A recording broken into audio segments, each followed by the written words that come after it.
Bien, bueno, si les parece podemos ir comenzando y después si se sigue sumando gente la vamos aceptando. Bueno, les damos la bienvenida a todas las personas que se han conectado hoy. Esta actividad forma parte de una propuesta que pensamos en el marco del Día Mundial del Ambiente, considerando en alguna medida fundamentalmente lo que trabajamos en nuestra línea de investigación. Este es un seminario permanente que tenemos en el proyecto de investigación Meulen, profundización de aportes jurídicos en clave latinoamericana sobre la cuestión ecológica, que viene desarrollándose en la Universidad Nacional del Litoral hace ya varios años con un mismo equipo de investigación, y en esta ocasión nos pareció interesante conmemorar el Día Mundial del Ambiente teniendo digamos, como mirada central o como foco uno de los aportes más trascendentales que ha dado en el campo jurídico el continente latinoamericano, en realidad la región latinoamericana, en los últimos años, y es por eso que decidimos trabajar con la cuestión de los derechos de la naturaleza desde dos planos. El primero de esos planos tiene que ver con el recorrido que ha tenido el tema en Ecuador, que es como conocemos el primer país que ha incorporado esta idea en su Constitución Nacional, y luego vamos a trabajar en dos casos que han utilizado miradas que están vinculadas con este giro ecocéntrico latinoamericano y que se encuentran en curso en distintos países, particularmente dos, en Brasil y en Argentina. Para eso contamos con investigadores, abogadas, abogados de esos países, de Ecuador, de Brasil y de Argentina, a quienes vamos a ir presentando a medida que vayan haciendo sus exposiciones. La idea es poder contar al final con un espacio de intercambio y de discusión sobre los temas que se vayan trabajando, así que invitamos a que puedan hacerlo a través del micrófono abierto o también dejándonos sus mensajes en el chat de este Meet. Y por supuesto, agradecemos muchísimo desde ya la participación que han tenido en este encuentro y esperamos que podamos compartir una linda tarde. Para comenzar vamos a iniciar esta jornada con una exposición a cargo de Natalia Green. Ella va a hacer referencia justamente al balance de los derechos de la naturaleza en Ecuador, que es este país que ha reconocido por primera vez a los derechos de la naturaleza en su Constitución Nacional y que por otra parte hoy en día nos encontramos con que ese tema está teniendo una actualidad inusitada de la mano de la reforma constitucional en Chile. Así que ahora vamos a dar paso a Natalia Green. Ella es ecuatoriana, estudió en Hampshire College en Massachusetts, tiene una maestría en Ciencias Sociales de Flaxo, también es magíster en Cambio Climático, fue presidenta y actualmente es vicepresidenta de la Coordinadora Ecuatoriana de Organizaciones para la Defensa de la Naturaleza y el Medio Ambiente, es miembro del Comité Ejecutivo de la Global Alliance for the Right of Nature, más conocida como GARN, y es coordinadora del equipo global de la Alianza Global y secretaria de los Tribunales Internacionales de Derechos de la Naturaleza, así como también es consultora de iniciativas de cuencas sagradas e impulsora del Frente al Ambiente. Te escuchamos, Nati, y primero te agradecemos muchísimo por ser parte hoy de esta jornada. Muchísimas gracias, Vale. Es un gusto para mí estar hoy aquí con ustedes. Les doy las gracias por el espacio y solo quería confirmarte cuánto tiempo tengo para poder limitar mi tiempo de la presentación, ¿vale? Lo ideal sería más o menos unos 20 minutos en cada caso, así luego tenemos un espacio para poder hacer intercambios. Pero se puede extender un poquito más. Perfecto. Voy a tratar me limito a eso para poder dar paso también a los otros compañeros y compañeras. Antes que nada de agradecerles, darles las buenas tardes, desearles un feliz Día del Ambiente un poco atrasado y agradecer este espacio de conmemoración también del Día del Ambiente, planteando este tema tan importante que para mí es lo más cercano a mi corazón, que son los derechos de la naturaleza. Yo quería empezar contándoles que el Ecuador, ¿no es cierto? El Ecuador es un país pequeñito, pero es un país que para mí es tan lindo porque ha tenido estas iniciativas geniales que buscan cambiar el mundo, ¿no?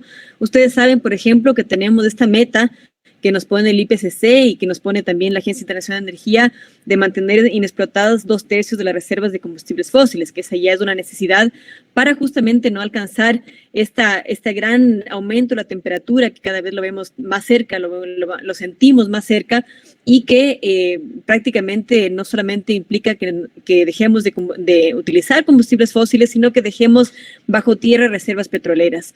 Quería comenzar con esta introducción justamente porque el Ecuador en el 2008 planteó esta iniciativa de la Yasuní-TT, que fue una iniciativa para dejar el petróleo bajo tierra y que en realidad fue muy avanzada para su época. Esto fue en el 2008, recién en el 2013 la Agencia Internacional de Energía plantea esta necesidad de dejar inexplotadas 2/3 de las reservas fósiles conocidas. Pero el Ecuador ya había planteado esta idea que lo óptimo, ¿no es cierto?, sería dejar el petróleo bajo tierra para poder limitar el aumento de la temperatura. Entonces, Ecuador en realidad parto por esto porque en realidad en el 2008 pasan muchas novedades en el Ecuador que hacen que Ecuador se ponga en la vanguardia de varias iniciativas y esta también me parece fundamental, que además es un presagio, ¿no es cierto?, y una iniciativa que fue muy fuerte para que logremos en el Ecuador reconocer y otorgar derechos de la naturaleza en nuestra Constitución. En efecto, si nosotros vemos un mapa mundial y vemos la concentración de la biodiversidad, gran parte de la biodiversidad se concentra en la Amazonía. Pero si vemos este puntito de por aquí, a veces el mapa no es tan fácil de verlo, en realidad una gran parte de la biodiversidad y la concentración de la biodiversidad se encuentra en nuestra selva amazónica. ¿Por qué? Especialmente la Amazonía del Ecuador y Perú son extremadamente biodiversas por la confrontación, ¿no es cierto?, de la Amazonía con los Andes y la variedad de pisos climáticos y ecosistemas y hábitats que se crean en este lugar tan biodiverso que es las estribaciones de cordillera y la Amazonía ecuatoriana. Todo eso para decir que si es que vemos un índice de biodiversidad del Ecuador, el Ecuador es considerado uno de los 17 países más megadiversos del mundo, pero si lo consideramos por el área, es tal vez el segundo o tercero más biodiverso del planeta.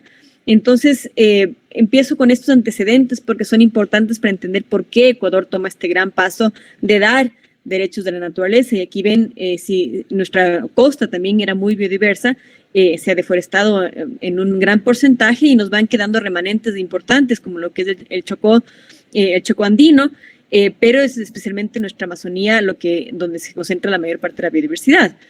¿Qué es lo que pasa? Que realmente no solamente para el Ecuador en varias administraciones, sino que en general nuestros gobernantes han visto este mapa del país, ¿no es cierto? Que es un mapa en donde se cuadricula por la cantidad de proyectos de minería, bloques petroleros, proyectos hidroeléctricos que se interponen y que se contraponen con áreas protegidas. Por ejemplo, todas las áreas que ustedes ven, aquí está el Parque Nacional Yasuní, que es de este lugar que yo les mencionaba, donde se planteaba la idea de dejar el petróleo bajo tierra, que desgraciadamente fue una iniciativa que no llegó a culminarse. Sin embargo, se planteó la idea, pero como les decía, hay varias áreas protegidas que se sobreponen a bloques petroleros, a concesiones mineras, a proyectos hidroeléctricos y especialmente un área importantísima del Ecuador, que es el área donde está la mayor parte de la población indígena, que también sufre, ¿no es cierto?, de esta situación en donde se ve confrontado el extractivismo con la conservación. Este es el mapa que ven nuestros gobernantes, ¿no es cierto?, especialmente como ven, ahorita estamos en el Ecuador, hemos llegado ya al pico del petróleo, estamos ya con nuestras reservas petroleras en descenso y más bien lo que buscan nuestros nuevos gobernantes es pasar del petróleo a la megaminería. Y obviamente estas dos actividades son actividades extremadamente dañinas para el medio ambiente y que obviamente son muy contradictorias para el tema de derechos de la naturaleza que vamos a conversar en este momento. ¿Qué es lo que ocurre en el 2008? En el 2008 el Ecuador replantea, ¿no es cierto?, o sea, llama a una asamblea constituyente 2007-2008 y reescribe su constitución. Como les decía, los antecedentes tanto de Yasuní-TT, de la biodiversidad del país, pero también antecedentes más nefastos, como es que el Ecuador es el lugar donde se ha realizado, donde existe tal vez el peor ejemplo de contaminación en selvas tropicales, que fue el caso de la Chevron Texaco, llevan, ¿no es cierto?, al Ecuador a cuestionarse este modelo de desarrollo y a plantear que debe ser mucho más ambicioso con respecto a sus leyes y que por lo tanto se debería plantear algo mucho más ambicioso que eran los derechos de la naturaleza. Les voy a contar también un poquito cómo llegamos a eso, porque no era tan fácil, no era tan nuevo o tan tan popular, digamos, como se habla ahora. Ahora hay 37 países que les voy a mostrar que ya reconocen o aprueban este tema de una u otra manera.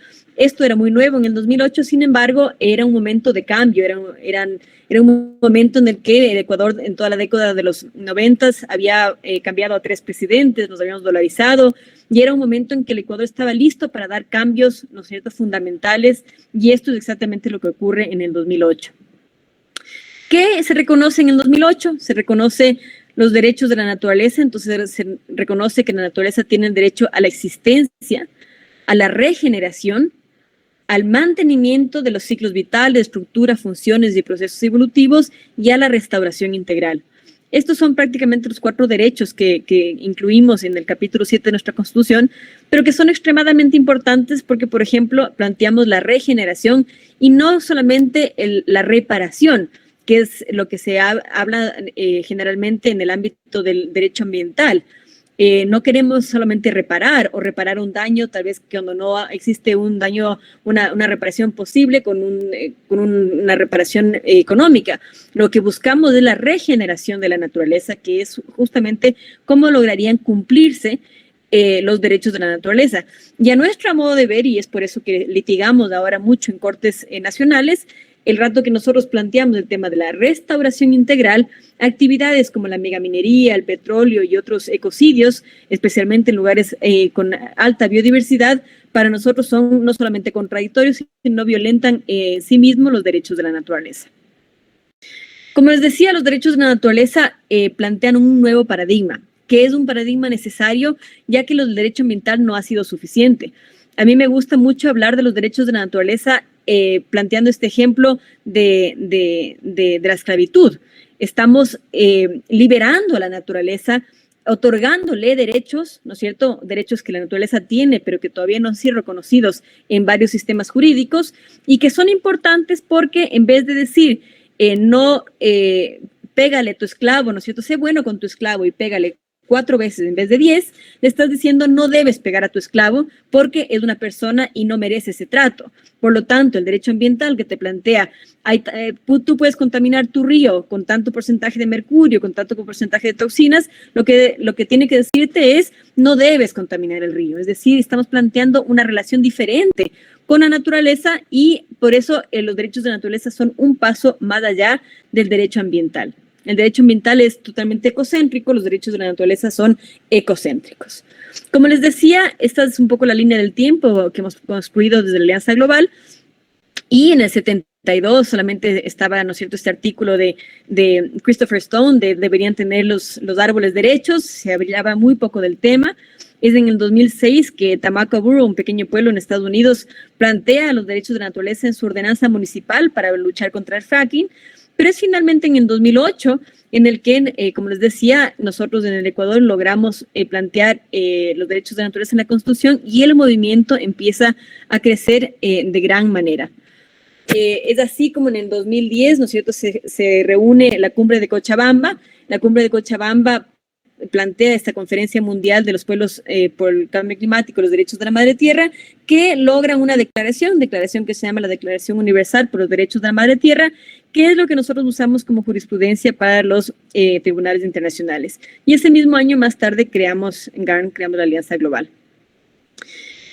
Hoy por hoy en GARN ha crecido, hemos creado varios hubs, ¿no es cierto? El hub de Latinoamérica, de la juventud, de Europa, el legal, el académico, el indígena. Estamos creando uno asiático, uno para África, y es así como lo que buscamos es distribuir y llegar a más y más lugares por el tema de derechos de la naturaleza. Les decía que ya son 37 países que han adoptado los derechos de la naturaleza, esto en diferentes niveles, sea a nivel de del país, ¿no es cierto? Solamente Ecuador lo ha hecho y como bien Valeria lo ha dicho, ya está incluido el tema en Chile. Esperamos que el 4 de septiembre el referéndum aprobatorio dé paso a esta nueva constitución y que Chile sea el segundo país en incluirlo en su constitución. Sin embargo, hay países como Bolivia que lo incluyen en sus leyes, hay países como México que lo incluyen en sus ciudades, y hay países como Nueva Zelanda o Costa Rica que han optado también por la definición de derechos a ecosistemas, como es ecosistemas de ríos o el tema de la Amazonía en Colombia. Quería justamente ir, y voy a ir, perdón, solamente solamente un poquito antes de esto a comentarles de lo que ha ocurrido. Perdón, voy a ir acá.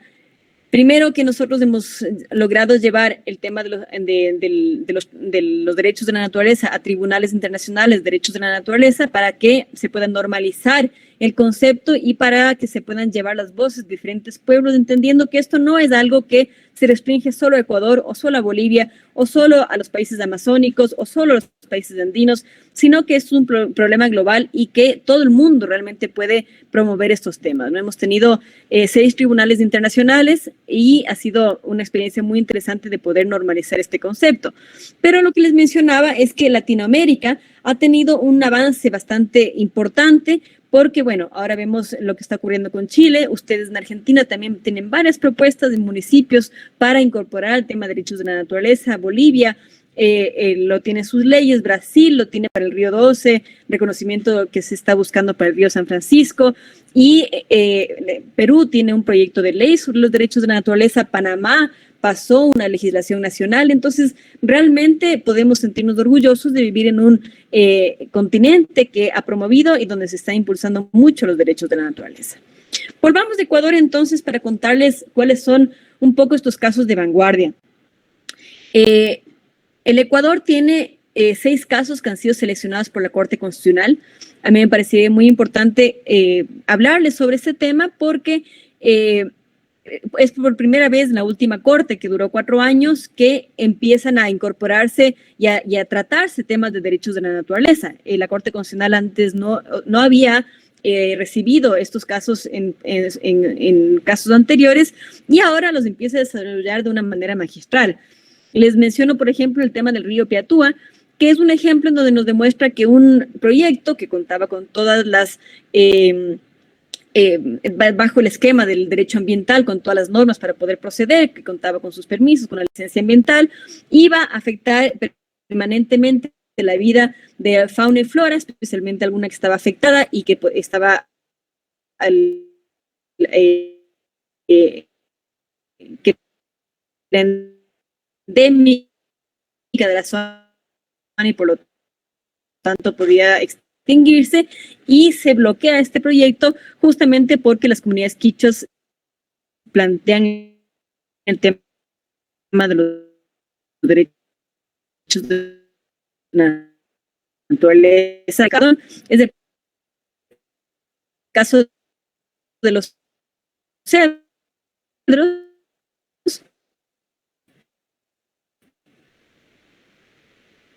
Analiza el caso, los cedros de un lugar extremadamente biodiverso con un endemismo muy alto. Después de una audiencia que escuchó a más de 70 amicus curiae, la Corte Constitucional plantea una sentencia que le recomiendo mucho su lectura, que es una sentencia que es casi un poema en el que dice que en un lugar tan biodiverso no puede existir una actividad como es la actividad minera. En el caso del Ecuador, bosques protectores como los cedros tienen prohibición de agricultura y de ganadería, pero no de minería. Y en este caso la Corte Constitucional prohíbe la minería en los cedros porque es un lugar extremadamente biodiverso. Entonces eso buscamos que ocurra con más lugares en el Ecuador porque hay lugares justamente como este que les voy a mostrar ahora, en donde la biodiversidad está gravemente afectada, especialmente por este gran impulso que han dado los últimos 2 gobiernos y a la minería, y que está afectando a especies. Nos hemos ido justamente a la corte por estas 2 especies. Se encontró en el 2018 a esta rana que se llama rana arlequino cicuda, que es una rana que se creía extinta, pero que la encontraron en las cascadas gemelas, unas cascadas cuya una cascada está limpia y la otra está sucia, contaminada justamente por la Codelco, que es esta empresa minera chilena que busca operar en Intag, en la concesión Yurimagua, y esta rana redescubierta hace que los científicos regresen al lugar y descubren esta rana, que es la rana nodriza confusa, que ahora se llama rana de la resistencia de Intag, que es una rana que la descubren, que es considerada casi un dinosaurio para la ciencia por sus características, es la última en su género, y por estas 2 ranas estamos en la corte, tendremos una audiencia en julio, justamente para poder evitar la minería a gran escala en el lugar donde es el hábitat de estas ranas. Esas posibilidades son las que se abren con un reconocimiento constitucional de los derechos de la naturaleza, y les puedo decir lo grato que es poder ir a las Cortes a representar estas lindas especies que son obviamente una especie paraguas para la gran biodiversidad que existe en estos lugares, y que solamente lo podemos proteger bajo los derechos de la naturaleza. No significa que podamos ganar. Ganamos ya este caso el año pasado, pero ya saben cómo es el poder de las empresas mineras. Lograron no solamente hacer que se vuelva el caso a cero, porque decían que no hemos llamado a las empresas al juicio, sino solamente al Ministerio del Ambiente, e incluso han empezado un proceso penal contra la jueza que falló a nuestro favor, cosa que ha amedrentado mucho a los jueces en el territorio. Entonces, como pueden ver, la lucha no es fácil. Sin embargo, en esas estamos, y lo bueno es que la conversación es diferente, la estrategia del activismo en el Ecuador ya es diferente porque tenemos un respaldo constitucional tan importante. Ganamos también el caso de los mecheros, que es un caso, como ustedes ven, en la Amazonía ecuatoriana estos mecheros se queman absolutamente todos los días. Es energía que podría bien ser recuperada por la empresa, incluso utilizada como energía renovable, y que la empresa no invierte más en esto simplemente porque no le acomoda, pero que, por ejemplo, en este caso, 9 niñas presentaron un caso de violación a los derechos de la naturaleza, a los derechos colectivos, y justamente un aporte que hacen las empresas al cambio climático, porque estas 9 niñas, cada una de ellas tenía o en su familia o ellas un proceso de cáncer porque viven cerca de algún mechero. La legislación nos dio la razón, dijo que estos mecheros deben cerrarse, pero el lapso de tiempo que dio fue demasiado amplio para que esto siga sucediendo en nuestra Amazonía. Entonces, son algunos de los casos que estamos desarrollando. Y quería llegar a esta parte en donde me encantaría que ustedes puedan copiar la dirección del Observatorio Jurídico de Derechos de la Naturaleza. Nosotros como SEDENMA, que es mi organización base aquí en Ecuador, hemos recopilado en este observatorio 56 casos de derechos de la naturaleza y más de 120 resoluciones judiciales. Es muy interesante este observatorio porque lo que buscamos es que sea una herramienta de educación para operadores de justicia, para quienes están haciendo investigación sobre los derechos de la naturaleza, y tienen subido los casos tanto de la Corte Constitucional como de varias cortes. Por eso es que se nos hace difícil a veces dar seguimiento a los casos, porque al ser algo que está planteado en nuestra Constitución, cualquier persona puede llegar a una corte de cualquier nivel a plantear un caso de derechos de la naturaleza. Entonces, para nosotros dar seguimiento es difícil.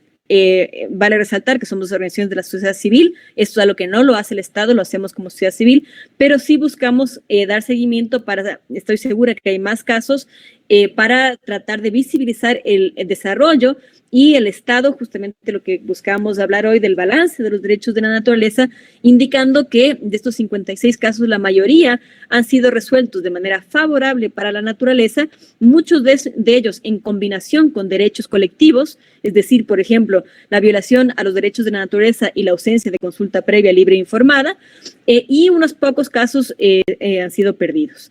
Hay una dicotomía, por ejemplo, y esto les planteo, esta dicotomía entre jaguares y cóndores. ¿Por qué? Porque se han ganado casos, por ejemplo, que ha puesto el Ministerio del Ambiente contra comuneros que mataron un cóndor o que mataron un jaguar. Ustedes creo que lo llaman un jaguarete o yaguareté.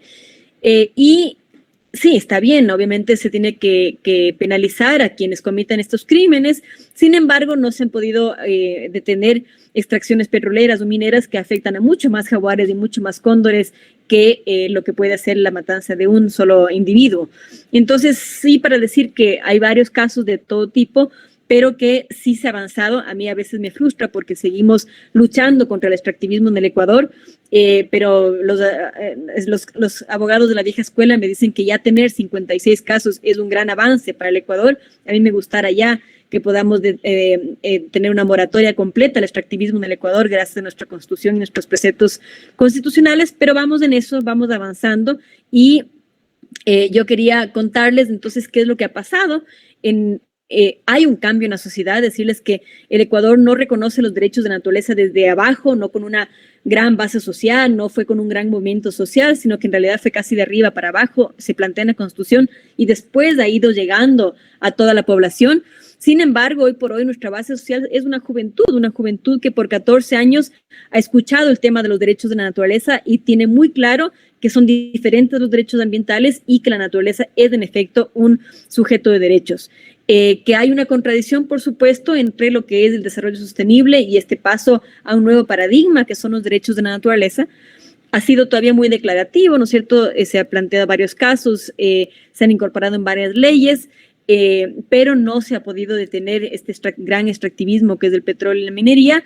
Sin embargo, yo sí creo que hemos contribuido mucho al crecimiento del movimiento mundial por los derechos de la naturaleza, que tenemos ya una sociedad que ya ha cambiado, a una sociedad que está empoderada en su gran parte, especialmente aquella que lucha por la naturaleza. Los guardianes de la naturaleza han incorporado completamente el tema de los derechos de la naturaleza y ahora, ¿no es cierto?, estamos en ese punto. Por ejemplo, acaba de ganar el premio Goldman en 2022, hace pocas semanas, la comunidad Sinangoe a ICOFAN, tanto Alexandra que está aquí, como Alex, ganaron justamente este premio porque la comunidad de ICOFAN, que es uno de los casos en efecto seleccionados por la Corte Constitucional, ganó un caso de derechos de la naturaleza evitando 56 concesiones mineras ilegales en su territorio y por la ausencia de consulta previa y por la violación a los derechos de la naturaleza, y estos esfuerzos se ven ya reconocidos tanto por la Corte Constitucional como en este caso de manera internacional. Termino diciendo que la próxima fase es realmente la implementación real de todas las sentencias. Ya tenemos buenas sentencias, pero no siempre se logran implementar a su 100%, esa transición hacia el post-extractivismo y una capacitación también a jueces, porque todavía tenemos varios jueces que tal vez no conocen bien el tema o no quieren conocer porque tienen muchas presiones para poder fallar a favor de los intereses nacionales o corporativos. Entonces les dejo contándoles que tenemos la Alianza Latinoamericana por los Derechos de la Naturaleza, que es parte de GARN Latinoamérica, y que este es un espacio de integración para Latinoamérica que está dando pasos tan importantes a nivel mundial y que me encantaría poder continuar la conversación de este ámbito en este espacio al que les invito a todos. Les dejo mi contacto, la página web de GARN, la página web de los tribunales internacionales y, por último, la página del Observatorio Jurídico de los Derechos de la Naturaleza de Ecuador. Muchísimas gracias por el espacio.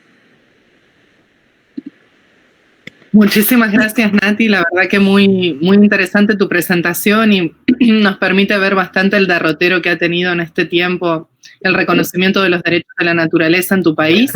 Así que, bueno, seguramente hacia el final vamos a tener posibilidad de intercambiar sobre esto y, bueno, y sobre los otros temas que vayan surgiendo de los dos casos que tenemos para presentar ahora.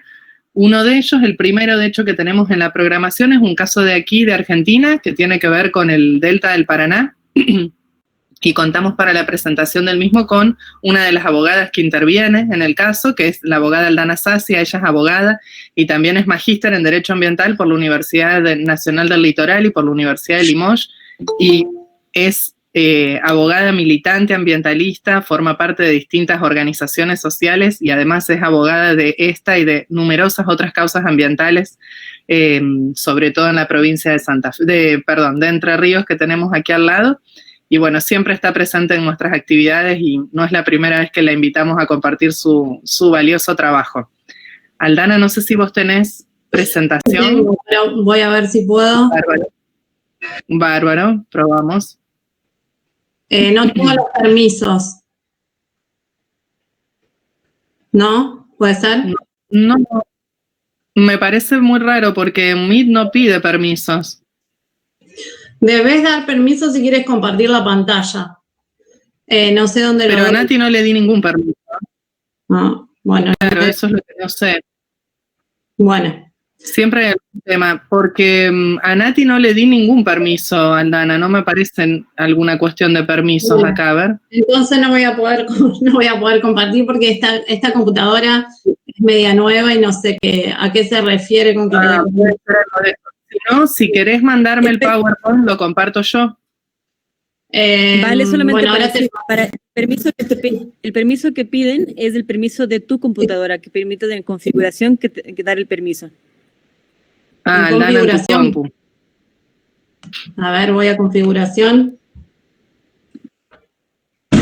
Sí, vos tenés que darle en el navegador los permisos a la página de Meet. Acá aporta Mars en el chat.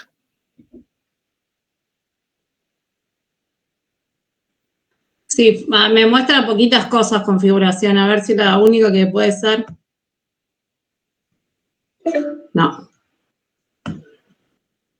A ver, voy a entrar y voy a salir y volver a entrar. Bueno. Y si no, que sigan, si quieren No, mandámelo por mail y yo lo paso. No, lo mando. Bueno, ya te lo mando. Hacemos así. Bárbaro.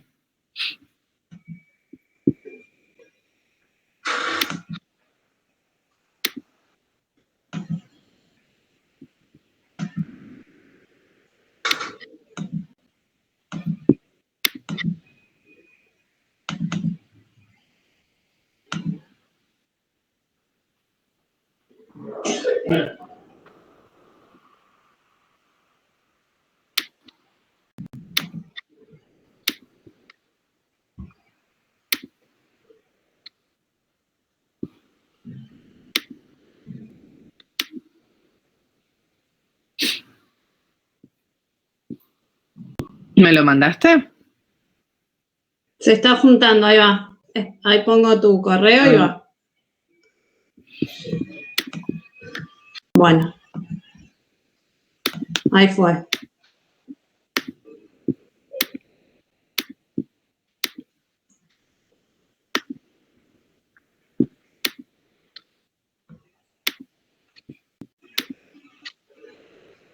Bueno. ¿Me avisás si llega y lo compartís? Sí, ahí estoy. Todavía no llegó. Viene complicado el tema técnico, me parece. El túnel debe estar. Bueno, si no, mientras tanto voy arrancando, si no hacemos esperar al público. Dale, vos estás arrancando y yo cuando llegue lo empiezo a compartir. Agradezco la invitación y agradezco compartir este espacio con Natalia y bueno, con Larisa y Humberto que después van a exponer. Bueno, básicamente esta acción se inicia, por decirlo de algún modo, para ponernos en contexto, porque por ahí hay gente que no es de Argentina, el Delta del Paraná es una porción de un humedal muy grande, muy diverso, que conforma 3 provincias. Ellas son Buenos Aires, Entre Ríos y Santa Fe. Es una extensión amplísima de 345.000 kilómetros cuadrados de un humedal inmenso, que hay riachos, ríos, islas y un montón de diversidad que es compartida por estas 3 provincias. Su mayor parte se extiende en la provincia de Entre Ríos, pero tiene mucha porción en las otras 2 provincias. Tiene antecedentes de que en ese lugar, que son tierras públicas, por definición de nuestra legislación interna, son tierras de dominio público, por un decreto en la época de la dictadura fueron entregadas a manos de privados. Entonces, a partir de allí comenzaron a dar diferentes usos a esas propiedades en una vasta porción, no en toda, porque muchas de esas tierras quedaron en dominio del público del Estado, y a través de sucesivos decretos se fueron autorizando por los gobiernos del turno diferentes usos y habilitando como datos o alquileres o arrendamientos de esas tierras por parte del Estado, hasta llegar a este estado actual en el que una porción inmensa del territorio fue entregada ya sea para el uso de la propiedad para desarrollos inmobiliarios, countries, barrios privados, para la explotación ganadera. En una gran expansión del territorio se desarrolla la ganadería porque, bueno, como gran parte de nuestro territorio hoy está se desarrolla el monocultivo, muchos de los territorios antiguos a los que se desarrollaba la ganadería tuvieron que trasladarse a tierras bajas, como son las islas, y comenzaron a desarrollar allí la explotación ganadera. Bueno, ahí como ven, esas son todas las actividades que se desarrollan en el delta, esos son los kilómetros cuadrados, 22.587 kilómetros cuadrados, y en esos territorios, en el año 2020, se produjeron más de 3.000 focos de incendio a junio del 2020, que fue la fecha en que nosotros iniciamos esta acción de las que les voy a hablar, este caso, y que con anterioridad había tenido una situación de similares características en el año 2008. De similares características digo porque se produjeron también una cantidad inmensa de incendios que acabaron con una vasta proporción de biodiversidad y de terreno y de especies en el lugar, y lo que dio lugar a que una provincia demandara a otra, como fue Santa Fe, que demandó Entre Ríos, por la gran cantidad de humo que se diseminó y se propagó por el ambiente, y lo que hacía que la provincia de Santa Fe tenga constante presencia de humo y no pudieran circular con todas las garantías necesarias las personas por las rutas, y el tránsito se volvió casi imposible. Entonces la provincia de Santa Fe demanda a Entre Ríos. Después de esa demanda surge todo un plan de conservación y de trabajo entre las tres provincias para llevar una conservación compartida y un uso compartido y de preservación del espacio, que dio lugar a un programa que se llama PIECAS. Desde ese momento a la fecha se debió haber implementado y regular todas estas actividades que ustedes ven en las imágenes, en las que podemos ver ganadería, indicamientos, construcciones inmobiliarias, y todo lo que hizo que se llegue a la situación que vivimos en el año 2020, en pleno proceso de pandemia. Si querés pasar, vale, a la próxima imagen vamos a ver las proporciones y las dimensiones más o menos de los incendios, de lo que fueron los focos de incendio. Si no, no importa. Ahí se ve la imagen satelital. En agosto de 2020 era la cantidad de incendios que se estaban produciendo en el humedal. Entonces, ante la imposibilidad de los estados de llevar adelante algún tipo de medida como para culminar con esta situación, con estas organizaciones era toda la sociedad movilizada, Rosario movilizada, en varias organizaciones protectoras del humedal y protectoras de las islas y de la biodiversidad. Decidimos llevar adelante algún tipo de presentación para parar con esta locura, porque el fuego era imparable, las llamas eran de una calamidad absoluta. Entonces, bueno, con la organización civil por la justicia ambiental AJAM, decidimos juntarnos y crear esta demanda y presentarnos nosotros y también niños y niñas por derecho propio y en representación de las generaciones futuras. Estos niños y niñas que se presentan tuvieron lugar en esta presentación, ya les voy a contar más adelante en el carácter de que se presentaron. Pasá si querés, Vale. En la próxima imagen pueden ver más o menos la voluminosidad del fuego. Esta es una imagen que se ve desde la ciudad de Rosario hacia las islas, y ahí se ve la inmensidad de las llamas que casi eran incontrolables e imparables. Bueno, demandamos a todas las provincias intervinientes porque eran todas las que tenían el poder de policía, el control y la obligación de preservación de este espacio de biodiversidad, y también al municipio del Victoria, porque es el municipio en el cual están asentadas la mayor cantidad de islas y en las que mayor propagación de daños hubo. Es un municipio que tiene casi toda la propiedad de islas que se ubican enfrente a la ciudad de Rosario, que fue la ciudad mayormente afectada, porque, bueno, tuvo la presencia constante por más de 3 meses del humo insoportable en la ciudad, que hacía casi imposible salir a la calle porque no se podía respirar. Pasaba, si querés. Entonces, bueno, esta acción, como les decía, es una acción que se presenta a través de 2 organizaciones y niños y niñas menores de edad, entre ellas Úrsula, que al momento de la presentación tenía 1 año,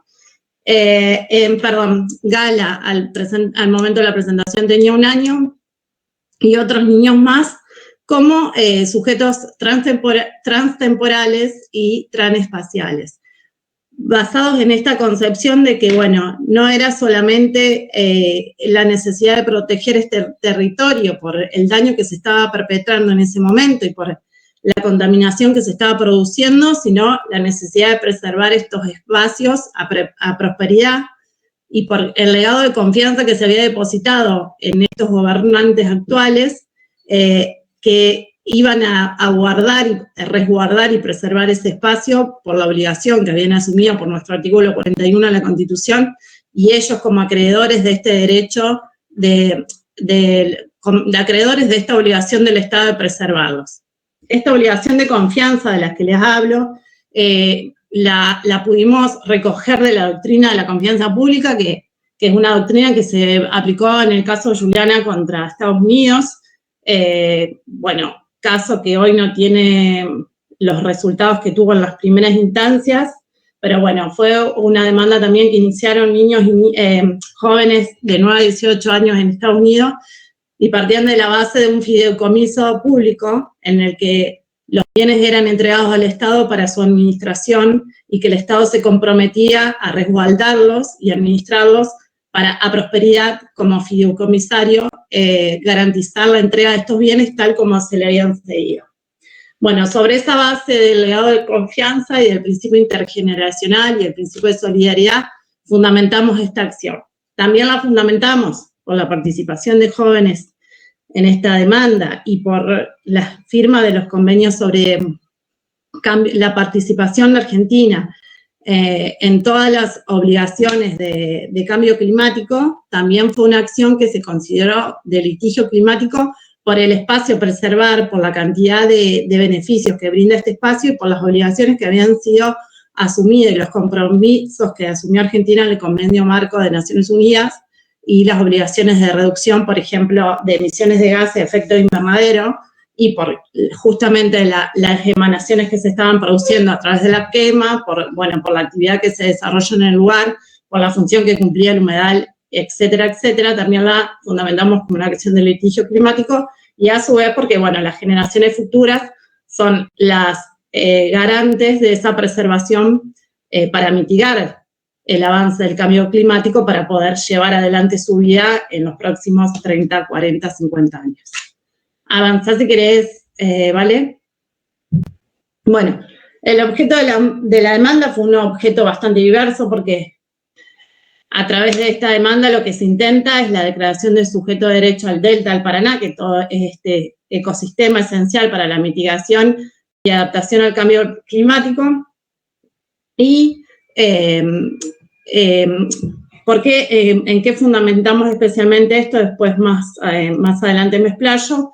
Es que durante muchos años, sin hablar desde el del 2008 para atrás, sino hablando desde 2008, hubo sucesivas leyes, sucesivas sanciones, numerosas resoluciones, un sinnúmero de leyes que no me podría detener ahora a citar, que resguardaban y protegían a este espacio del Tauro humedal y que con esas leyes no fueron suficientes y se llegó a este estadio de daño majestuoso en ese lugar sin haber podido ni siquiera resguardar en lo más mínimo el avance del fuego como se dio en junio del 2020 o en el año 2020 porque fueron varios meses. ¿Por qué digo esto? Porque fueron sobradas los llamados de atención que tuvieron los gobernantes meses anteriores sobre esta posibilidad de que este incendio se produzca, porque más o menos desde enero ya se estaba poniendo en conocimiento sobre la sequía que había en el lugar, se estaba poniendo en conocimiento sobre la falta de pastoreo que había para el ganado, sobre la posible falta de suministro de agua para muchos de los ganados que estaban en esa zona, y la posibilidad de este escenario catastrófico había sido alarmado y alertado. Entonces, bueno, todo lo que existía y todos los compromisos y todos los instrumentos del derecho ambiental o del derecho de los demás derechos administrativos, públicos, civil, no sirvieron para evitar esta catástrofe.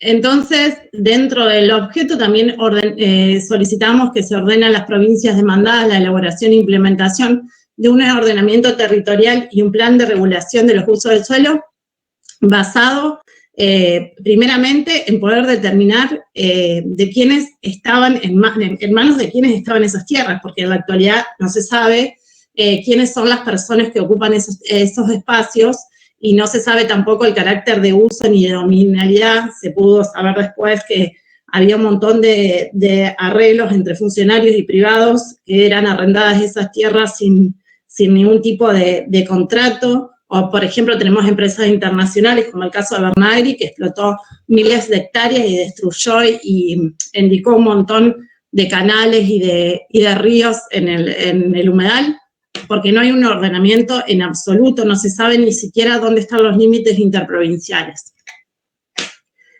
Bueno, se pidió que justamente para garantizar esta declaración de sujeto de derechos se fije una figura de guardián del sujeto Delta del Paraná, que sea quien se encargue de representar al Delta en corporeidad y en humanidad en los estamentos judiciales, y se disponga la urgente participación ciudadana que justamente nos pone la efectividad y vigencia del acuerdo de Escazú, que era lo que nos sucedió hasta la fecha.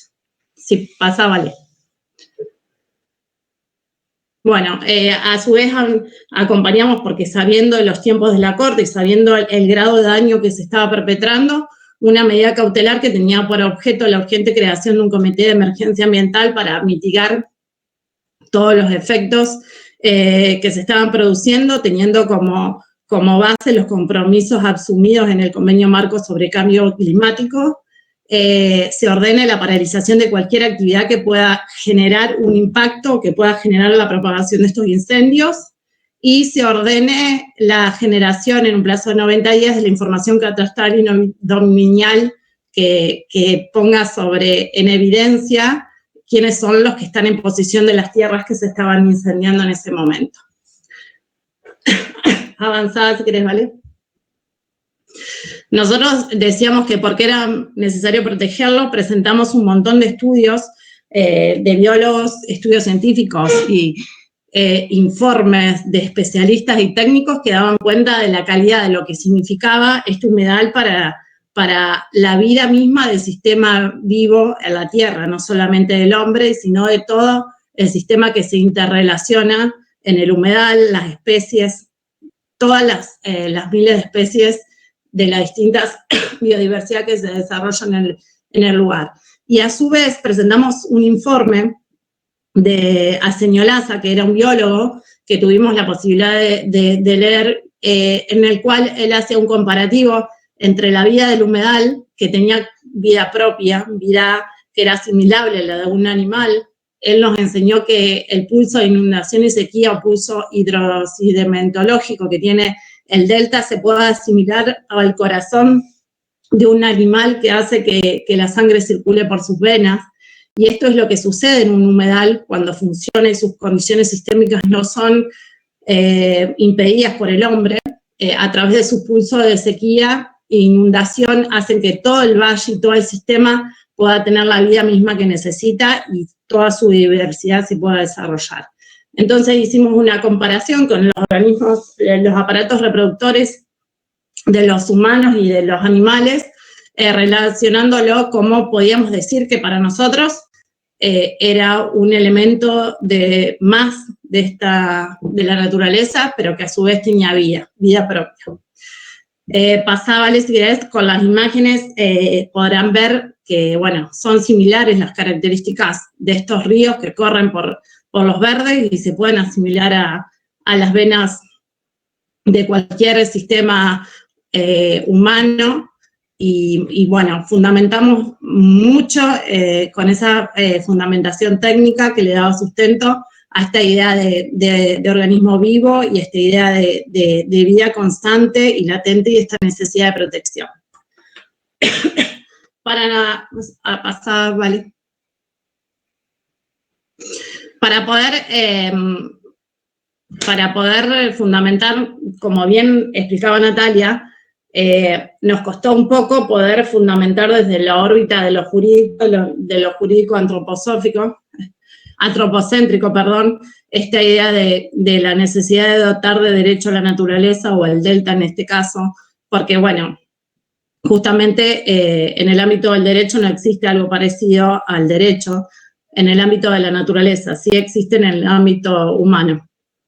Entonces, lo que hicimos fue tratar de poder encontrar una valoración humana en términos ontológicos sobre la necesidad de resguardo de la naturaleza. Y ahí, bueno, nos basamos un poco en el trialismo, en esta noción de Giulio Calciani o de Goldmich, que son teorías que tienen su fundamentación en toda la teoría del derecho, pero nosotros tratamos de buscarle ese contenido dentro de la norma y fuimos a buscar los valores, y bueno, y vimos como en diferentes tratados internacionales, de los que nuestro país había sido ratificado por nuestros países, se encontraba esta valoración, que no necesitábamos de la palabra escrita en una norma, en el derecho, sino con esta valoración podíamos fundamentar el aspecto jurídico que precisa el encuadre jurídico, de un modo llamarlo así, para poder sustentar esta necesidad de declaración de sujeto de derecho.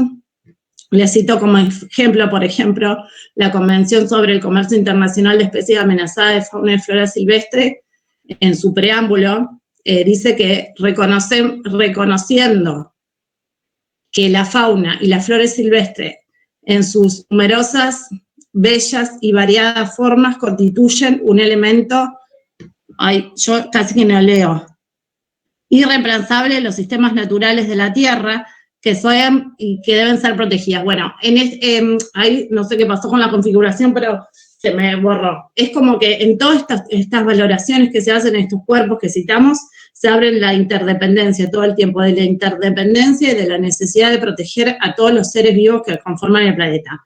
No solamente se habla de la necesidad de proteger al hombre, sino que se habla de la necesidad de proteger a los demás seres vivos del planeta, reconociendo como tal a el resto de las especies que lo habitan y elementos, y no solamente la necesidad de proteger la biodiversidad, las especies, para que el hombre pueda subsistir.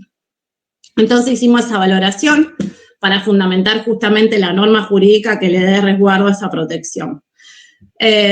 También teníamos nosotros, pasábale si querés, el artículo 84 de la Constitución de Entre Ríos y el 85, que hablan todo el tiempo de la gestión de la biodiversidad, de la preservación y de la necesidad de custodiarse.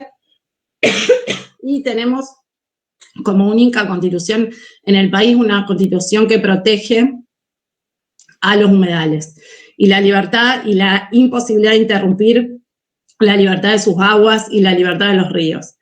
Entonces, bueno, fue ahí que dijimos, fundamentamos también desde ese punto de vista la valoración de protección que necesitaba este humedal para ser declarado sujeto de derecho. Y que nosotros tratamos también de hacer esta diferenciación.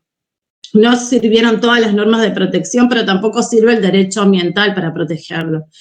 Y lo fundamos sobre la base de decir, bueno, el derecho ambiental hoy, ante una situación así, puso en funcionamiento programas como el que es el convenio que se había firmado con anterioridad entre las 3 provincias, con esta idea de habilitar. ¿Hasta qué punto se puede habilitar la actividad humana en el humedal?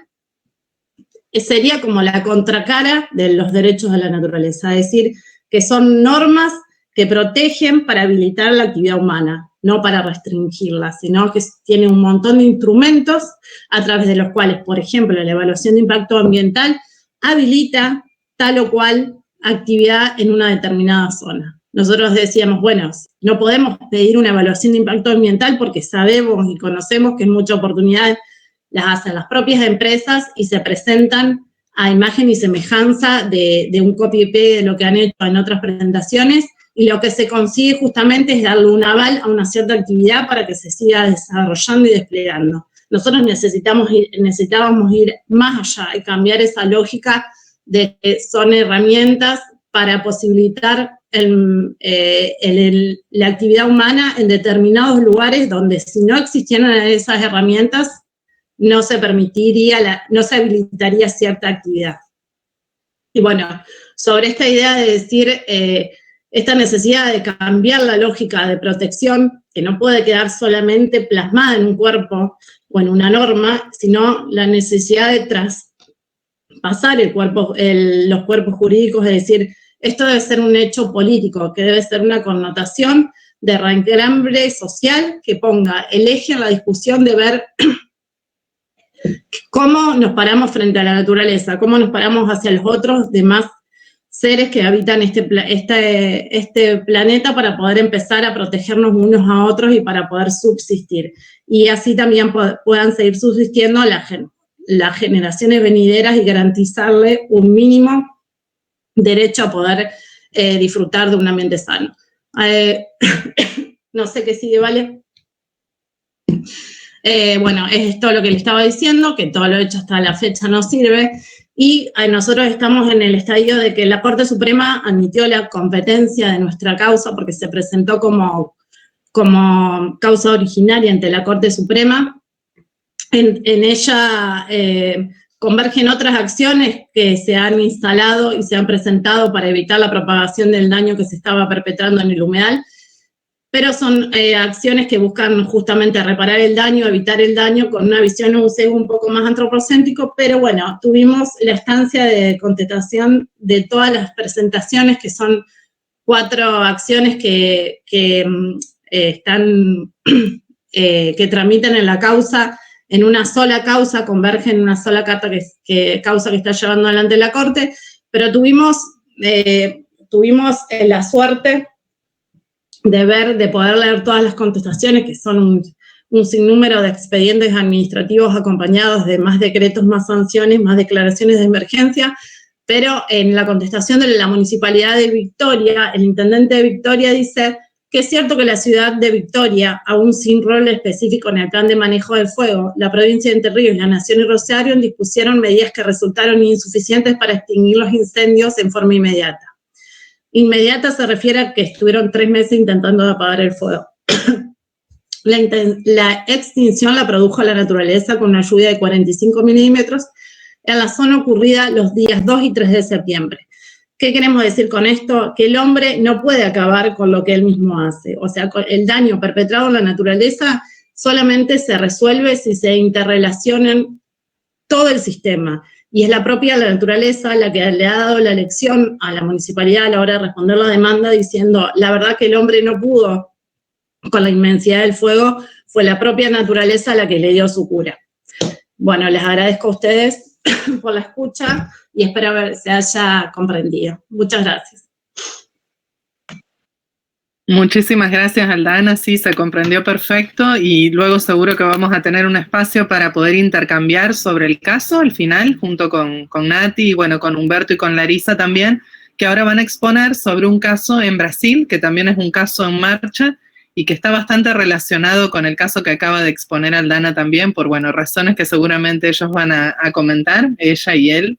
Estoy hablando de Larisa y de Humberto. Larisa Boratti es abogada y consultora especialista en Derecho Ambiental, es doctora en Derecho por la University College de Londres, es investigadora del GPDA de la Universidad Federal de Santa Catarina, y Humberto Filpi, que también es investigador del mismo grupo de pesquisa, de investigación allí en la Universidad Nacional, en la Universidad Federal de Santa Catarina, es estudiante de doctorado también de esa universidad, hizo su maestría en Derecho Ecológico en esa universidad y también es parte del programa Harmony with Nature de Naciones Unidas y bueno, abogado con una actividad muy activa en el caso que van a desarrollar, del mismo modo que Larisa, que tiene una actividad muy activa en el caso que van a comentar a continuación. No sé si van a compartir pantalla. Veamos si funciona, si no me lo pueden mandar y así como hicimos con Aldana. Não, nós vamos compartilhar material, vamos só conversar. En realidad nosotros tenemos como un video que explica bien el caso del lago de Conceição, pero creo que es mejor que lo compartamos después de nuestra presentación. Perfecto, escuchamos entonces.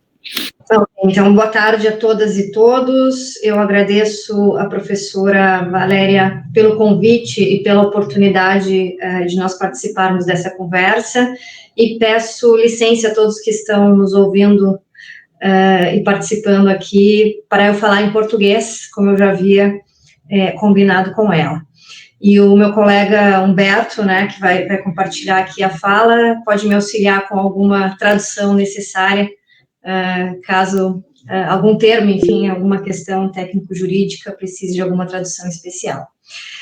E eu só queria também, inicialmente, dizer que eu fiquei muito contente de ouvir as falas que nos antecederam, porque nós estudamos alguns dos casos que foram relatados para planejar a nossa estratégia e fundamentar o nosso caso.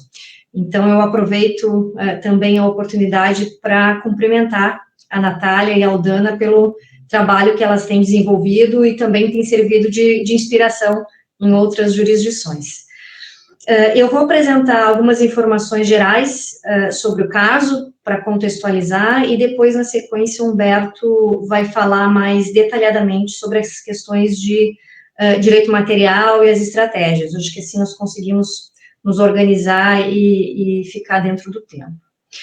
Bom, o nosso caso, ele pretende a proteção da chamada Lagoa da Conceição, que é uma lagoa localizada na cidade de Florianópolis, capital do estado de Santa Catarina, que é o segundo estado mais ao sul do Brasil. Eu imagino que muitos de vocês podem até já ter visitado a cidade, porque ela é um polo turístico do sul do Brasil.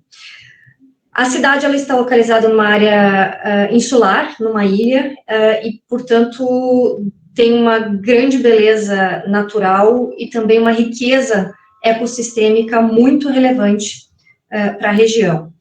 Mas ela sofre com intensa urbanização, né? Então, é uma área especialmente protegida dentro de um espaço urbano intensamente ocupado. A lagoa, ela é um dos cartões postais mais famosos da cidade de Florianópolis. Como eu disse, tem grande relevância ecológica, mas também tem relevância sociocultural e econômica. Isso porque ali também há presença de comunidades tradicionais, né, do período de povoamento da região, e atividade turística. Em razão de todos esses elementos, ela tem sofrido muito, né, depreciação, seja pela ocupação irregular no seu entorno, seja por conta de poluição das águas em razão de problemas de saneamento e alguns outros episódios específicos de alguns incidentes recentes. E por tudo isso, essa área ela já é intensamente litigada, tanto administrativamente quanto judicialmente. Então, são inúmeras as ações de fiscalização administrativamente, mas também ações judiciais, que vão ter ali a área como foco, mas mesmo assim o problema segue e segue se agravando, né, a ponto de nós falarmos e nós indicarmos isso na ação, podemos já falar em risco de perecimento. Por que esse contexto é importante? Porque nós estamos falando, portanto, de um problema que tem um perfil de grande complexidade, um problema que é sistêmico e que se prolonga no tempo, multicausal, né, são vários os fatores de impacto na área, diversos atores, sejam aqueles que participam, que contribuem com o problema, sejam aqueles que seriam responsáveis por atuar, ou sejam aqueles que são vitimizados por esse processo. E, como eu disse também, com uma quantidade já bastante considerável de ações judiciais. E aqui é importante dizer que essas ações, que esses outros casos, eles são, em geral, ações que demandam pleitos reparatórios ou compensatórios, ou seja, pedidos para reparar danos ambientais ou obrigar órgãos públicos a adotarem determinadas ações. Eu estava prestando atenção na apresentação da Aldana, né, muitos dos pedidos que ela descreveu ali como incluídos na ação do Delta do Paraná já são objeto de outras ações judiciais pontuais e individuais, por exemplo, em relação ao uso e ocupação do solo, tentativa de obrigações em relação ao saneamento, né, esgoto e saneamento na área, ou tentativa de suspensão de algumas atividades. Então, isso tudo já foi objeto de discussão, e mesmo assim não se consegue barrar, frear ou achar uma solução. Bom, diante disso, muito nos discutimos, né, Humberto, que novas estratégias precisariam ser testadas, inclusive estratégias legais. Portanto, se estamos diante de um problema sistêmico, a nossa ideia na ação judicial foi tratar não mais desses pedidos pontuais, específicos de reparação de dano, mas tratar dos deveres relacionados à própria estrutura de governança desse sistema. Então, quais são os atores responsáveis, através de um conjunto de normas bastante sólido, né, que tem responsabilidades para atuar na área, e como nós podemos contribuir para reestruturar essa atuação. Fizemos isso através de uma ação civil pública, que no Brasil é justamente um instrumento utilizado para tutela de interesses coletivos e difusos, dentre os quais se inclui o meio ambiente, e também é um instrumento que alarga aí os legitimados, né, podendo incluir, além de Ministério Público, associações civis. Bom, os desafios técnicos jurídicos que nós enfrentamos, eles foram muitos, eu acho que a nossa ideia hoje um pouco é relatar isto, né.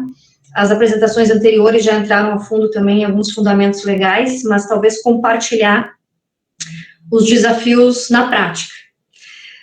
E esses desafios técnicos jurídicos que nós enfrentamos, eles foram muitos desde o princípio. Então, desde definir quem seriam os demandados na ação, contra quem a ação seria movida, um desafio grande de relatar os fatos que caracterizam este problema, porque são fatos que se somam no tempo, que dizem respeito a ações, a obrigações de um conjunto grande de atores, e formular um pedido que seja relativo a essa estrutura de governança. Então, tudo isso, para nós, constitui um grande desafio da equipe.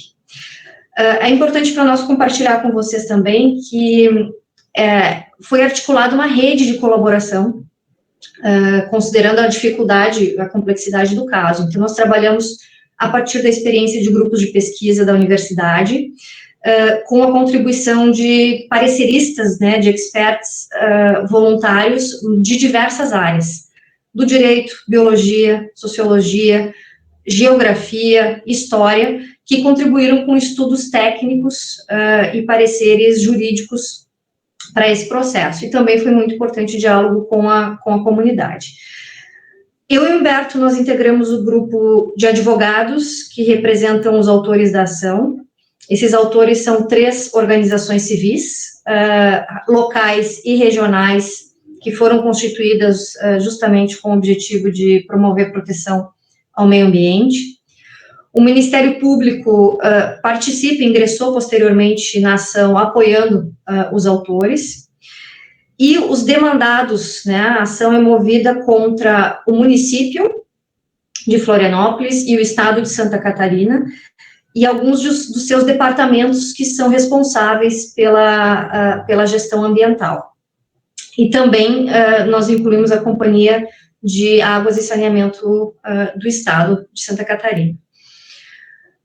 Bom, para justificar a necessidade de intervenção do Poder Judiciário, foi necessário, como eu coloquei no início, né, descrever esse problema tão difícil e deixar claro que nós não estamos tratando de um problema ou de um episódio, de um fato isolado relacionado a esse ecossistema. Nós estamos falando de um problema que se perpetua no tempo, né? Então, o que se buscou demonstrar como problema a justificar a propositura da ação foi justamente a atual fragilidade ecossistêmica e socioeconômica da lagoa, e que ela é resultado, na verdade, nós usamos essa expressão na ação, né, de uma reiterada inércia, ineficiência e inefetividade de gestão e da governança relacionada a esse bem ambiental, que tem efeitos em direitos e garantias fundamentais, né, ele acaba contribuindo para a violação de direitos e garantias fundamentais, ambientais e ecológicos. E são deveres que estão sob a responsabilidade, sob a competência de autoridades de diversas esferas federativas, mas em especial autoridades locais e regionais. Ou seja, nós precisamos demonstrar essa ausência de coordenação de ações, falta ou falha no monitoramento e na fiscalização, e muito importante também um reiterado descumprimento de acordos e decisões judiciais que já existiam quando do início dessa ação.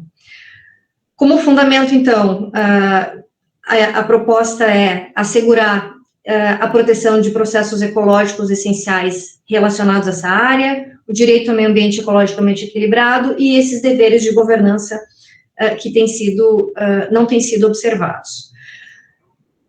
Com o pedido propriamente da ação, então, nós também incluímos, assim como o caso relatado anteriormente, o pedido de declaração da lagoa como sujeito de direitos. O Humberto vai trabalhar um pouco melhor esse tema. Mas também, muito importantemente, nós estamos pedindo a implementação, então, desse sistema de governança socioecológica, ou de gestão, proteção, controle e fiscalização dos impactos relacionados à área.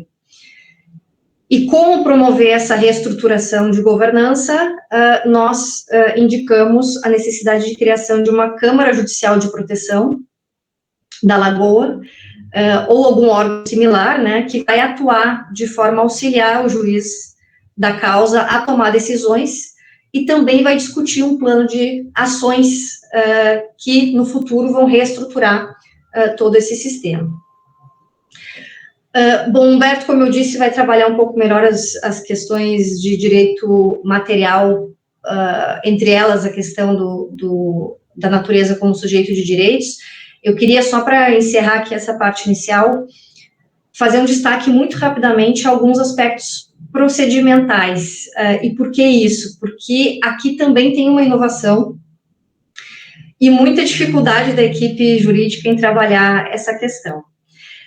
Por que isso é tão importante para nós? Porque nós optamos por indicar como caminho processual para esse caso a técnica do chamado processo estrutural, que já é explorada no Brasil por muitos doutrinadores processualistas, e ela também não é completamente inédita nos tribunais.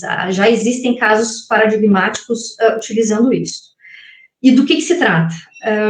Nós podemos dizer que o processo estrutural é uma técnica não convencional, que ela não fica limitada à metodologia do processo civil tradicional. O que a doutrina que trabalha com o tema diz? Que quando se identifica a existência de um estado de desconformidade estruturada, ou seja, de uma política pública, uma instituição, uma estrutura ou um sistema que está desorganizado e com isto contribuindo para a violação sistemática de direitos, nós podemos pretender a sua reestruturação ou reorganização através de demanda judiciária. Mas, para isso, o próprio rito processual vai precisar ser adaptado, né? E isso vai ser construído, portanto, com etapas um pouco mais específicas, com muito diálogo institucional, de forma cooperada entre as partes, com pedidos de que o juiz vá determinando ao longo do caminho da ação medidas que vão ser progressivas, negociadas pontualmente, que podem ser permanentemente monitoradas ou revisitadas, ou seja, nós não estamos trabalhando naquela lógica de pedidos que vão ser necessariamente uma pretensão de condenação ou de uma imposição, de uma obrigação imediata de fazer ou não fazer para as partes litigantes. Então, um pouco dessa ideia para nós é importante, para que vocês compreendam também como a ação caminha em termos procedimentais. Muito rapidamente, só para dizer em que momento estamos. A ação foi iniciada em maio de 2021, nós quase que imediatamente conseguimos obter uma decisão liminar, ou seja, uma decisão provisória de urgência. O juiz da causa, portanto, autorizou a instauração desta Câmara, para que ela começasse a operar. Claro que houve resistência das partes contrárias, nós podemos deixar para o debate depois, talvez, conversar um pouco sobre os argumentos que foram trazidos nesse sentido, mas houve resistência, houve recurso para a segunda instância, tentando afastar essa primeira decisão, mas ela foi mantida em esfera recursal e, portanto, hoje ela está instaurada. E nós estamos enfrentando agora o grande desafio de fazer esta Câmara Judicial funcionar junto ao juízo de primeiro grau. Então, eu vou, enfim, feito esse relato geral de contexto, partes, pedido, causa de pedir e elementos procedimentais, eu vou passar para o Humberto relatar para vocês, então, como é que isso está acontecendo na prática, né? Além de algumas matérias de direito material, como a gente está enfrentando no dia a dia. Inclusive, hoje estamos discutindo a dificuldade ou a decisão de seguir recorrendo sobre alguns temas, né, Humberto? Vai ser matéria aí para as próximas semanas, para a gente tomar algumas decisões importantes. Eu agradeço e passo para o Humberto, e depois nós voltamos para o debate. Perfecto. Entonces, primeramente, muchísimas gracias por la invitación, profesora Valeria, con quien ya trabajamos en algunos temas similares por el GPDA. Muchas gracias también por las presentaciones de Nati, de Aldana, y ahora también por la introducción de Larissa. A mí me gustaría solo reforzar también inicialmente que esos proyectos que buscan la integración y la discusión conjunta de los avances del derecho de la naturaleza y de esa jurisprudencia que intenta traer nuevos caminos para garantizar la efectividad de derechos ambientales, derechos de la naturaleza, es muy importante porque creo que la construcción de esta jurisprudencia es algo que se logrará y que se logra haciendo esa discusión conjunta, que piense en la discusión de la jurisprudencia a partir de casos que no están restritos a determinados países, y sobre todo en Latinoamérica, cuando muchos de los casos traen discusiones que son muy similares. Larissa ya adelantó para ustedes, y incluso los casos que fueron mencionados acá fueron los casos que nos inspiraron, tanto para el tema de decidir en qué pedidos elegiríamos para nuestra propuesta, pero también para intentar tratar de qué manera iríamos y cómo presentamos el derecho de la naturaleza, porque Brasil, así como Argentina, así como Colombia, no tiene un reconocimiento explícito de los derechos de la naturaleza que ocurre en Ecuador.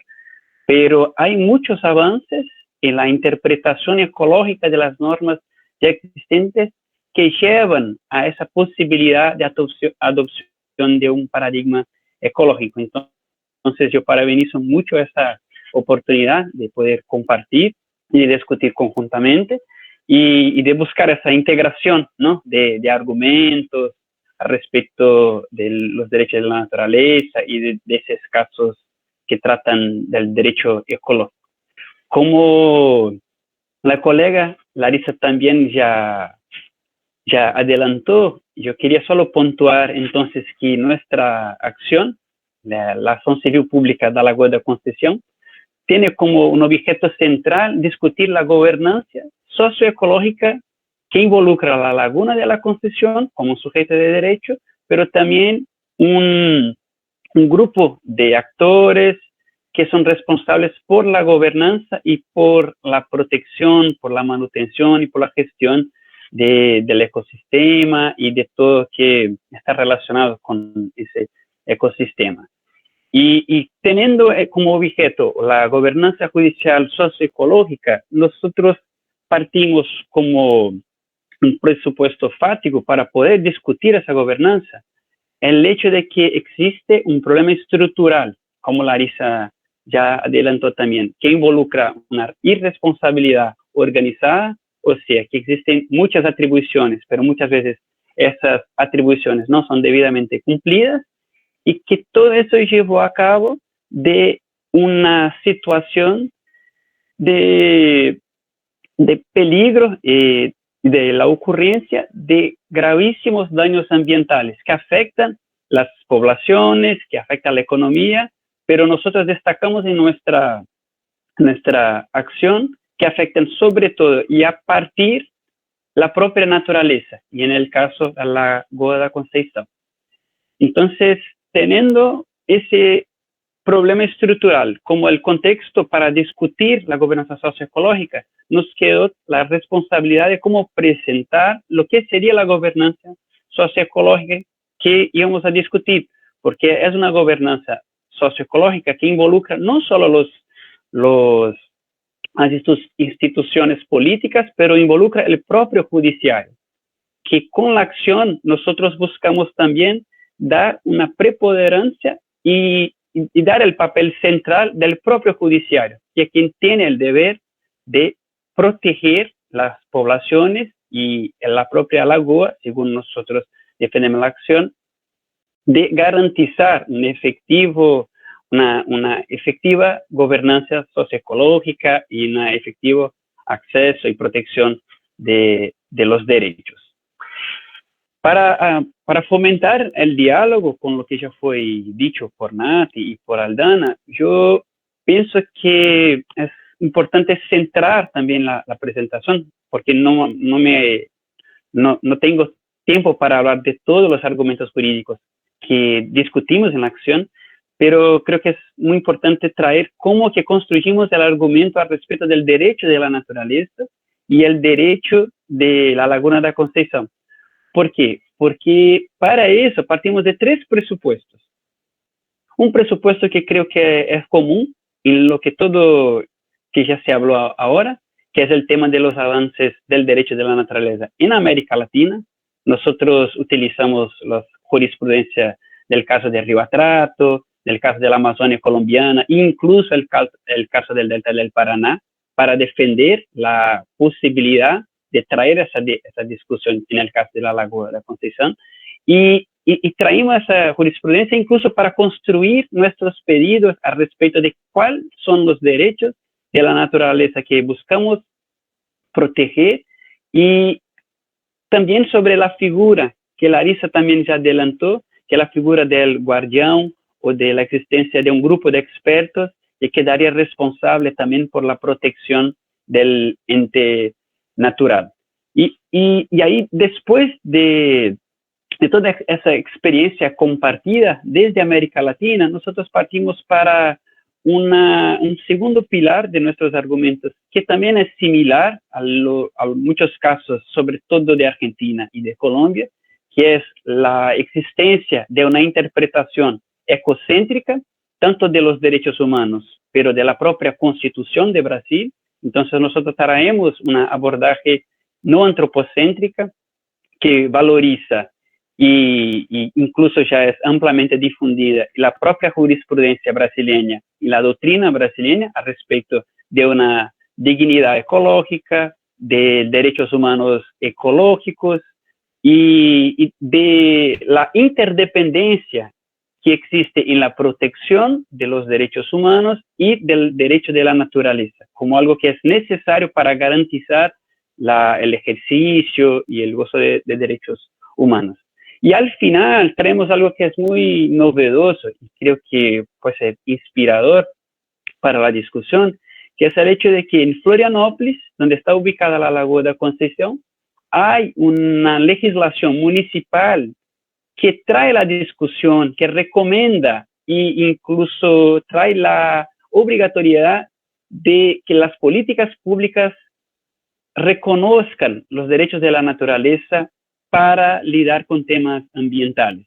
Después voy a compartir el texto con ustedes de la legislación municipal y creo que eso es un argumento muy fuerte porque parte del propio poder democrático de los ciudadanos de Florianópolis que tienen el interés, que está de acuerdo con esa interpretación ecocéntrica de la Constitución, de tener una protección ambiental basada en los derechos de la naturaleza. Y lo que llegamos a comprender como los derechos de la naturaleza, creo que es importante también destacar, es que el derecho de la naturaleza implica el reconocimiento de la protección de la Laguna de Concepción también por su valor intrínseco. Entonces, más allá del valor económico, que también es objeto de discusión en el ámbito de la gobernanza judicial socioecológica, pero que no es el único. Entonces es importante reconocer que cuando se está protegiendo la Laguna de Concepción, se está protegiendo procesos ecológicos esenciales, se está protegiendo la integridad ecológica de la Laguna de Concepción, a partir del derecho a la manutención, del derecho a la restauración, el derecho a la manutención, protección, restauración y compensación, que son más o menos los mismos términos que están utilizados en la jurisprudencia de Argentina, jurisprudencia de Colombia. Y aparte de eso, también un derecho de naturaleza procedimental que está relacionado al derecho de la participación. O sea, nuestra propuesta garantiza la participación amplia de la sociedad, pero la participación también del propio ente natural por medio de la figura de un guardián, para que el valor intrínseco que comenté anteriormente sea también considerado para discutir esta gobernanza socioecológica prospectiva. A mí me gustaría también, solo para terminar, que nosotros avanzamos muchísimo en ese caso, en que pese a las dificultades por ser un tema novedoso, y incluso ya logramos alcanzar el consenso en muchas discusiones. O sea, la parte demandada ya está percibiendo que nuestro caso es distinto de los otros casos, que tiene ese viés más prospectivo.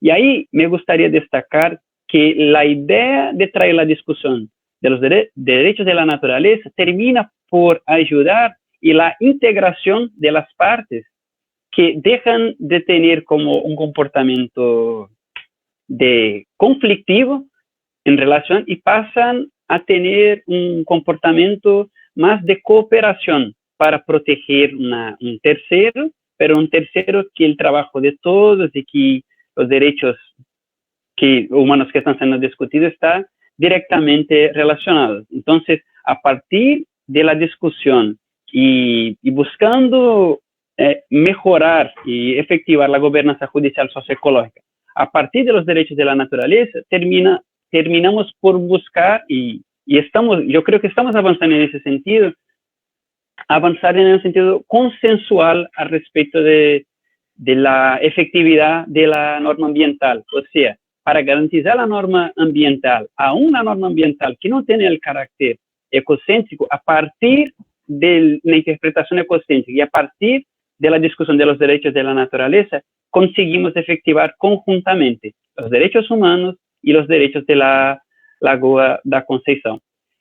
Y para terminar, también solo decir que nosotros ya tenemos incluso una especie de reglamento de la Cámara que ya fue aprobado por unanimidad. Nosotros hicimos algunas concesiones, pero la otra parte también hicieron algunas concesiones, entonces por eso que destaco la figura del consenso, y que en la fase de discusión que estamos intentando buscar la participación amplia, tanto de asociaciones de moradores, miembros de comunidades tradicionales y también del sector empresarial, porque los derechos de la naturaleza, cuando se busca la protección de la lagoa a partir de los derechos de la naturaleza, terminan por beneficiar incluso las actividades económicas, que muchas veces rechazan ese argumento como un argumento que va en contra. Entonces, el argumento del derecho de la naturaleza, y en el caso de la Lagoa da Conceição,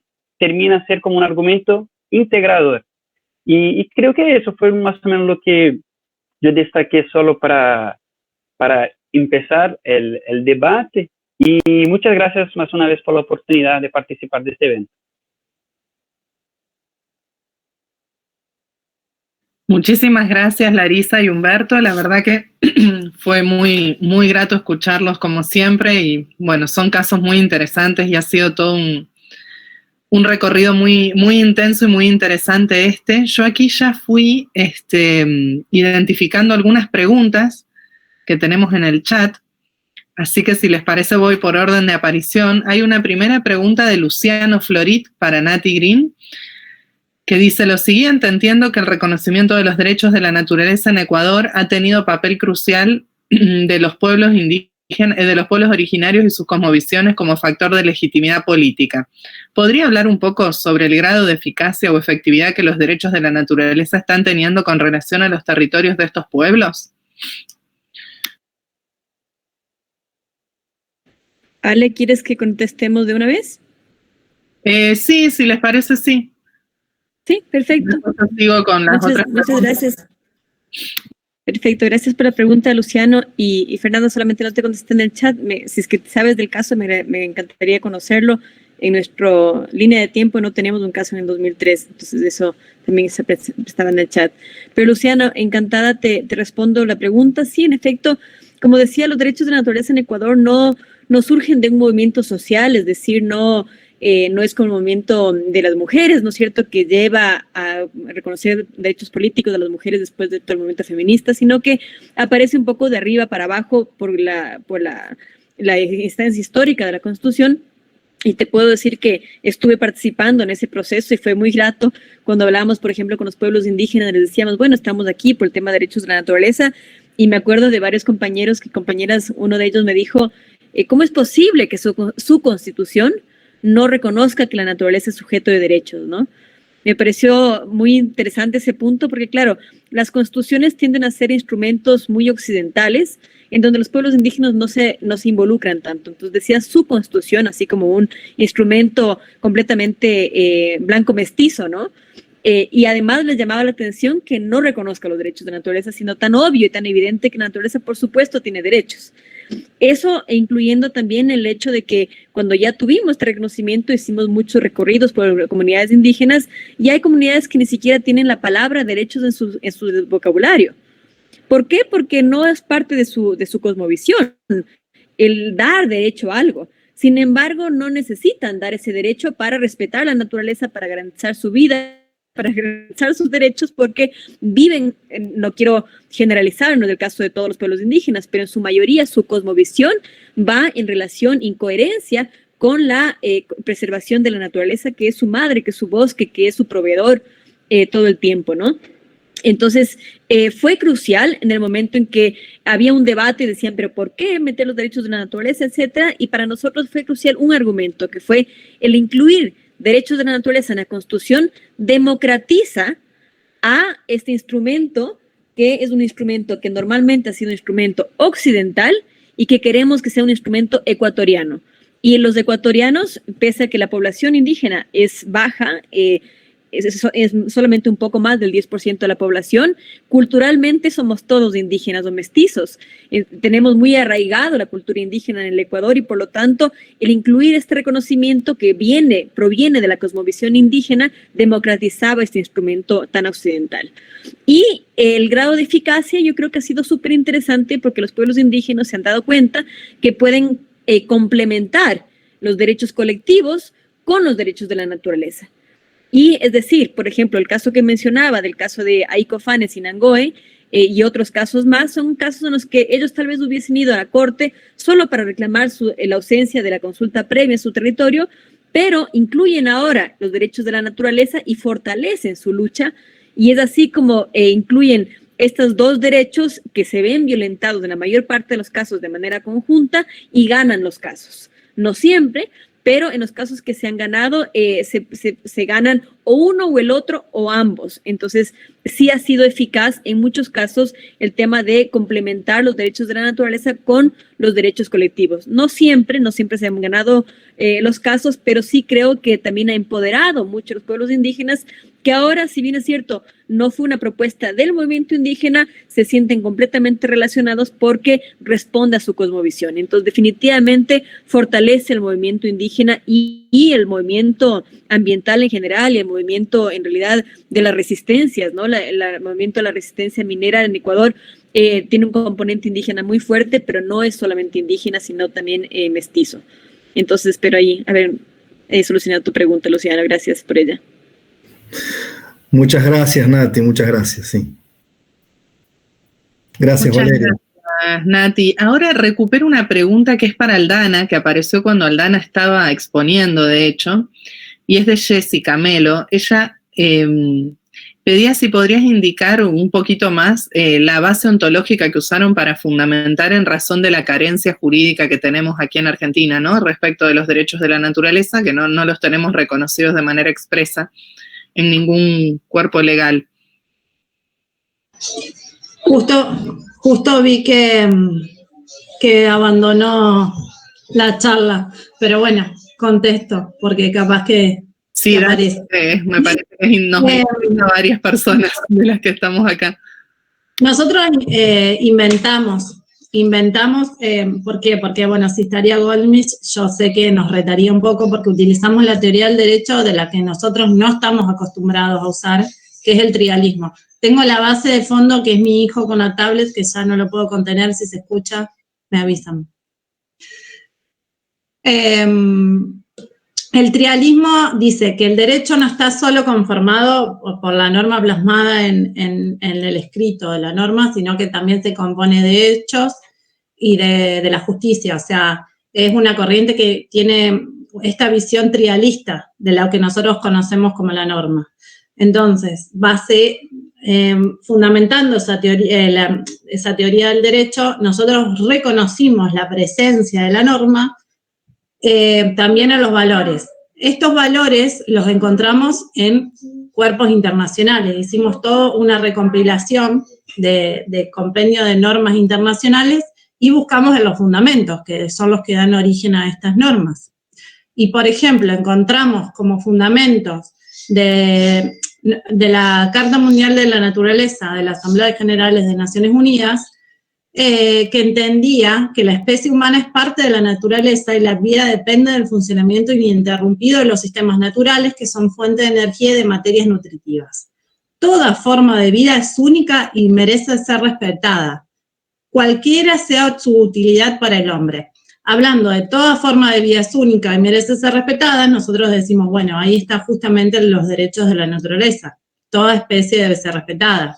O en el convenio sobre la diversidad biológica de ONU de 1992, en el preámbulo se dice, consciente del valor intrínseco de la diversidad biológica, de los valores ecológicos, genéticos, sociales, económicos, científicos, educativos, culturales, recreativos, estéticos de la diversidad biológica. O sea, habla del valor intrínseco que tiene la diversidad biológica, tiene un valor por sí misma, independientemente del valor que le pueda dar el ser humano.